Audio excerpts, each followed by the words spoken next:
Hi, my name's Neela and I'm a homeopath, but today I want to share with you my IVF or fertility journey. So, we got married when I was about 25, 26. Wasn't really thinking about children, it would come at some point. But then a couple of years later, I thought, yeah, this is a good time.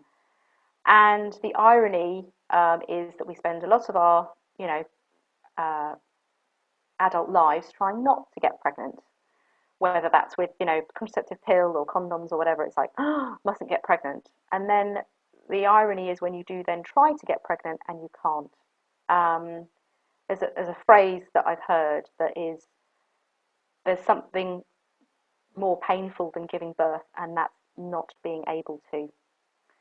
And I think fertility and, or infertility is still a taboo subject, and I'm very open about speaking about it because of that.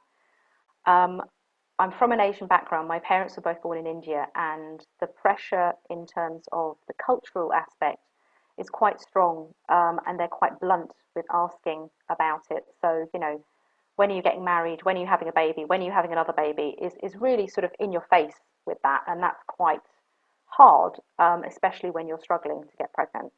And it's not just from my culture. I worked in a pharmacy, and people were really quite open. If I wore the wrong trousers on a certain day of the month, it would be, oh, congratulations, you're pregnant. I'm like, actually, I'm not. I'm just bloated, or food baby. And it was people would ask quite personal questions, and I would the first time round I would smile and hide my pain or deflect, but it would still hurt. Um, the second time round, I wasn't so nice.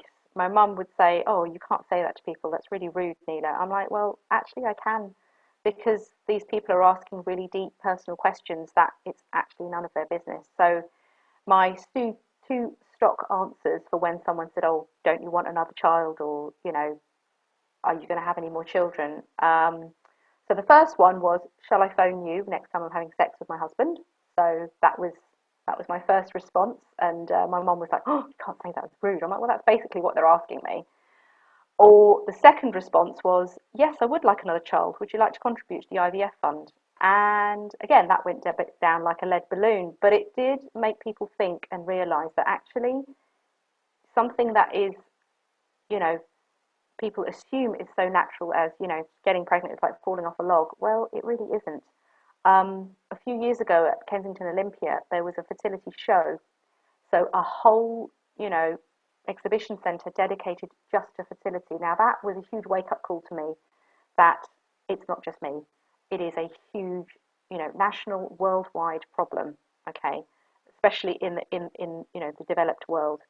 Um, we are having kids later.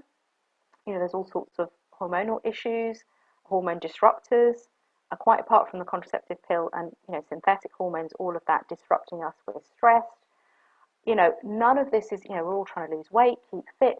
None of these things are conducive to conceiving naturally.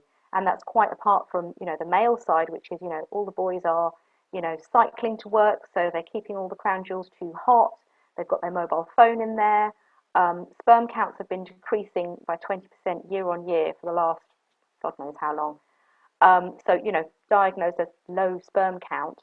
Um, it's so our journey, we started off with obviously trying naturally, and we then progressed to going private. We did RUI, which is what I affectionately call the turkey baster, because they get the sperm, they give it a bath, give it a massage, and then they put it high up in the womb where it is closer to the egg.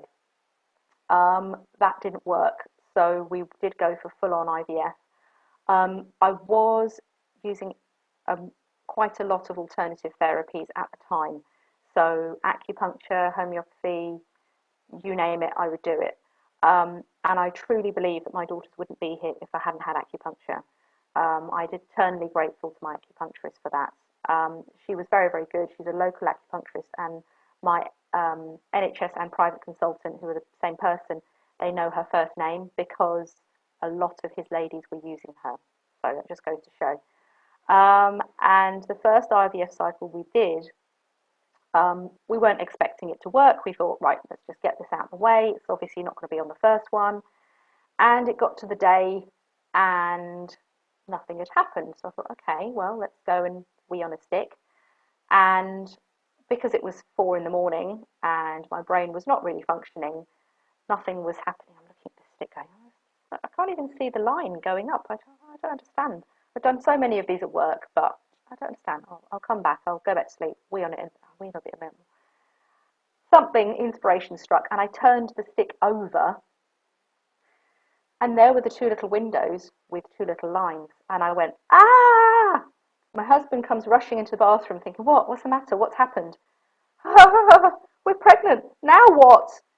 And it was a happy moment. But it was something, it was almost like, oh, it worked. Now what do we do?